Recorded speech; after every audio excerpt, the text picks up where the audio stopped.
जो प्रकार चली शासन व्यवस्था तांको निर्देश रे सेटा जाउची सेटा मु खुशी कहबिनी सेटा आम समस्त गोटे बहुत बड़ आश्वस्तर कथा और आत्मसंतोषर कथा जे प्रथम कथा हूँ पश्चिम बंग भाव परिचय पाइब जय बांग्ला रो परिचय सेठी रहिबनी तार जय बांग्ला हूँ आम पड़ोसी देशर स्लोगान हूँ जय बांग्ला खेला हबे पड़ोसी देशर हूँ सेटा स्लोगान सेटा पश्चिम बंगर बा सोनार बांग्ला जोटा आम कहू तार स्लोगान सेटा नुहे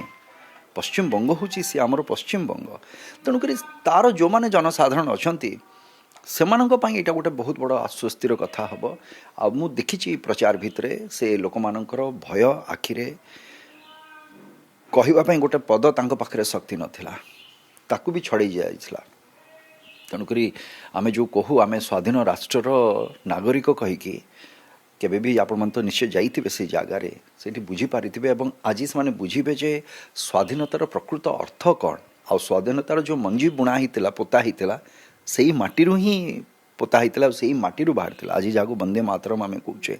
अनेक शहीद से जगार रही सुभाष बोस को भली खुदीराम को भली अनेक शहीद अच्छा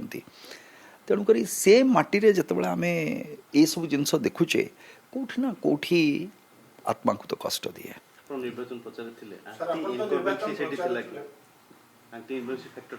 निश्चित खाली एंटी इनकम्बेन्सी नुह एंटी इनकम्बेन्सी परिभाषा विभिन्न प्रकार थाए एठी एंटी इनकम्बेन्सी बोली एटा खाली कहबेनी जो अन्याय अत्याचार दुर्नीति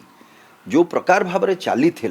भारतीयों ऊपर मुझे कहबिनी कि हिंदू मुसलमान मु कहबिनी भारतीयों ऊपर जो अत्याचार चली तार तो अंत हम एटा तार अंत एटा हम तेणुक से प्रकार भगवान न करंतु प्रभु जगन्नाथ समस्त को भले रखन सब आम डाकू केबे केमती से सेमिति गोटे शासन व्यवस्था भितर को